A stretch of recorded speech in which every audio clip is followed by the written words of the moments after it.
पर बेटे को जानते हो पीड़ा क्यों हुई? तक्षक नाग ने जानबूझ करके बदमाशी कर दी। क्या बदमाशी करी? जब तक्षक नाग का श्राप मिला था राजा को और ये खबर पता चली, तब एक वैष्णव ब्राह्मण कश्यप जी महाराज आ रहे थे और तक्षक मिल गया रास्ते में। तब तक्षक ने पूछा, ब्राह्मण देवता कहां जा रहे हो? उन्होंने कहा, राजा जन्मेजय के पास और राजा परीक्षित के पास। इसलिए राजा परीक्षित को तक्षक नाग घसेगा।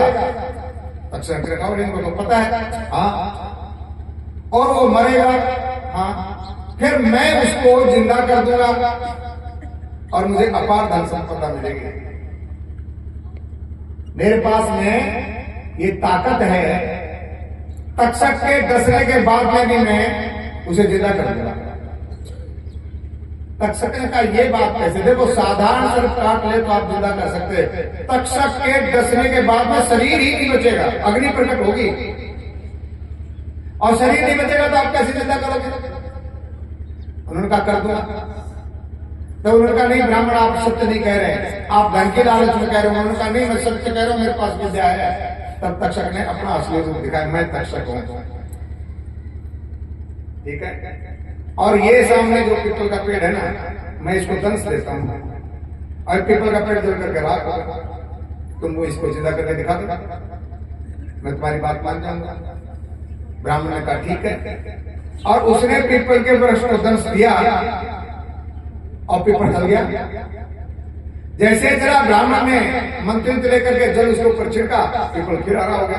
तक्षक ने कहा, वाह महाराज, बड़ी ताकत है आपकी भक्ति में, आपके तप में, आप सचमुच में सिद्ध पुरुष हैं, पर आप राजा को क्यों जलाना चाहते हैं?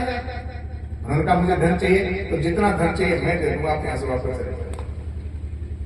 क्योंकि यदि आप राजा को जला दोगे तो मेरा प्रभाव खत्म हो जाएगा। देखो संसार में लोग प्रभाव के लिए बहुत बड़ी बड़ी बातें करते हैं, मेरा तो प्रभाव ही खत्म हो जाएगा, फिर तक्षक की तो वैल्यू खत्म हो जाएगी।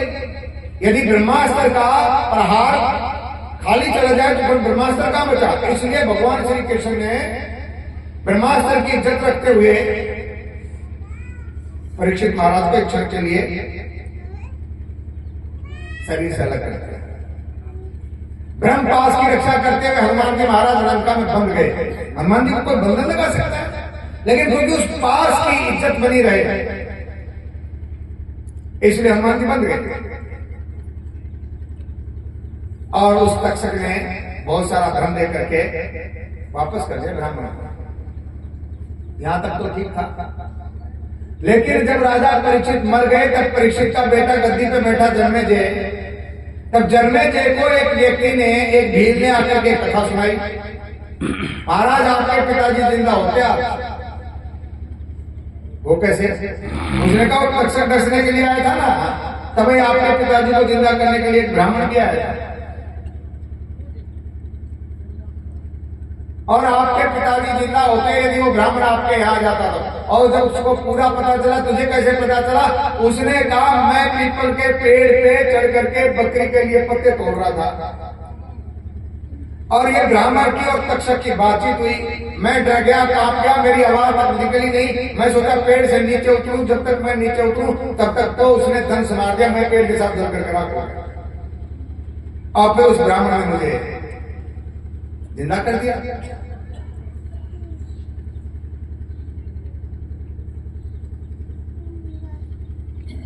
तब राजा जन्मेजय ने कहा कि अब मैं इनको नहीं छोड़ूंगा, बहुत उद्दंड हो गए हैं और इस तक्षक को तो मैं सबक सिखा के रहूंगा। विद्वान ब्राह्मणों को बुलाया और यज्ञ किया, सर्प यज्ञ।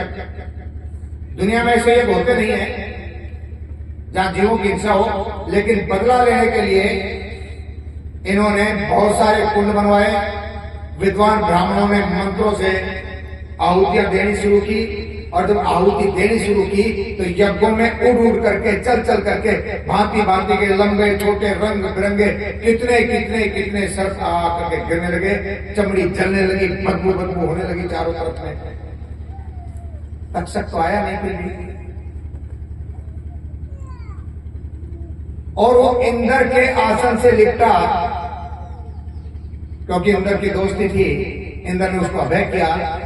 तब जन्मेजय ने पूछा कि अब तक नहीं आए तक्षक, क्या ब्राह्मणों तुम्हारे वचन में कमजोरी है, क्या तुम्हारी विद्वत्ता में कोई कमी है, वो तक्षक क्यों नहीं आए? तब ब्राह्मणों का महाराज, ना हमारी विद्वत्ता में कमी है, ना मंत्र की शक्ति में कमी है। तो बात यह है कि वो तक्षक इंद्र के सिंहासन से लिपटा हुआ है, इंद्र ने उसको अभय किया है। अब यदि हम उसका आह्वान करते हैं तो उसके साथ में इंद्र भी आएगा, तब हम कैसे देवराज की आहुति दें? तब उसके जजमान ने कहा, जजमान कौन है? उन्होंने कहा, आप, मेरा आदेश है, जजमान का आदेश है। बुराई का साथ देने वाला भी बुरा होता है। वो तक्षक का साथ दे रहा है, इसलिए इंद्र सहित आहुति दो। दे पाओगे? उन्होंने कहा, यदि जजमान का आदेश हम देंगे तो देव इंद्र सहित आहुति। और जैसे इंद्र सहित आह्वान करके आहुति दी, इंद्र का आसन चल पड़ा सुरक्षित। और जब आया तो इंद्र डर गया, वो तो आसन छोड़ के भागा।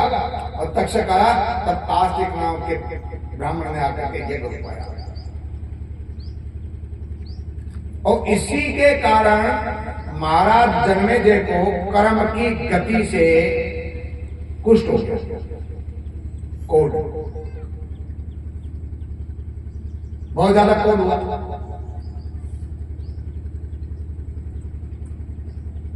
अब वो कपड़ा ओढ़ करके सभा में आते थे, महाराज कुष्ठ हो गया।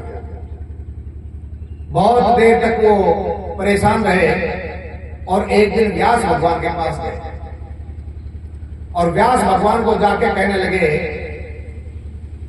क्योंकि ब्राह्मणों की भी इन्होंने हत्या करवा दी थी, इसी राजा ने, इसने राजसूय यज्ञ किया और ब्राह्मणों की हत्या कर दी। क्योंकि ये पहले भी व्यास भगवान के पास गए थे और व्यास भगवान से जाकर के कहने लगे, महाराज मेरी एक बात समझ में नहीं आती। व्यास भगवान ने कहा, क्या? आप थे भगवान के अवतार? हाँ। श्री कृष्ण खुद भगवान थे? उन्होंने कहा हाँ। भीष्म पितामह थे? उन्होंने कहा हाँ।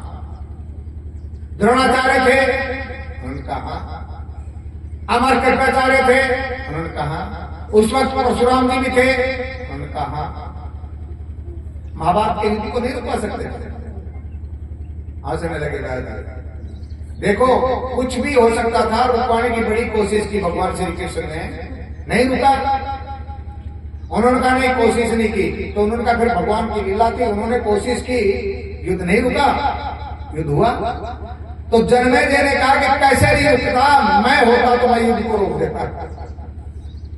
ये सब बहाने हैं कि भगवान की मर्जी थी, भगवान की कृपा थी, मैं कर देता इसको। तब व्यास भगवान ने कहा, देखो भाई, भगवान की कृपा के बगैर इस संसार में पत्ता भी नहीं हिलता है, याद रख लेना। उसने कहा, अरे महाराज कैसी बात करते हो, मैं आपको पक्का बताता हूं, यदि मैं होता उस वक्त महाभारत का युद्ध नहीं होने देता। ये लाखों की संख्या में, करोड़ों की संख्या में जीवों की हत्या नहीं होने देता। आप लोगों ने किया क्या? तो व्यास भगवान उसके बोले, एक काम कर ले, चलो उस युद्ध को तो छोड़ो, मैं तुम्हें एक बात बताऊं, क्योंकि मैं तो त्रिकालदर्शी देख रहा हूं, देख के बताऊं। राजन, तुम काले घोड़े पे सवार होगे, दक्षिण दिशा में निकल जाओगे आखेट करने के लिए, घैन जंगल में पहुंचोगे, वहां जंगल में एक रोती हुई स्त्री आपको मिलेगी, आप उसको देखने के लिए जाओगे, फिर आप उसको महल में ले आओगे, महल में लाकर के आप उससे शादी कर लोगे। वो रूपवती, इतनी रूपवती होगी कि दुनिया में उसके बराबर दिखाई नहीं देगी जल्दी से। फिर तुम एक यज्ञ करोगे, उस यज्ञ में नौजवान ब्राह्मणों को बुलाओगे और इसमें सारे व्यास भगवान मना करके चले गए, राजन काले घोड़े पे मत चढ़ना, दक्षिण दिशा में आखेट करने मत जाना, गहन जंगल में मत पहुंचना, स्त्री रोएगी उसकी तरफ कान मत देना, उसको अपने घोड़े पे मत बिठाना, उसको नगर में मत लाना, उसको महल में मत रखना, उससे शादी मत करना, शादी कर लो तो यज्ञ मत करना, यज्ञ कर लो तो नौजवान ब्राह्मणों को आमंत्रित मत करना, नौजवान ब्राह्मणों को आमंत्रित कर लो तो रानी कुपित होगी और तुम ब्राह्मणों की हत्या कर दोगे, तुमको ब्रह्म हत्या लगेगी, कोड़ी हो जाओगे। जन्मे जी ने कहा महाराज इतनी दूर तक की बात ही करने की क्या जरूरत थी आपको? क्यों? मैं कभी काले घोड़े पे नहीं चढ़ूंगा। शुरू से मामला खत्म, काले घोड़े की सवारी करूंगा ही नहीं। आगे तो बात जब होगी जब मैं काले घोड़े पे चढ़ूंगा। काले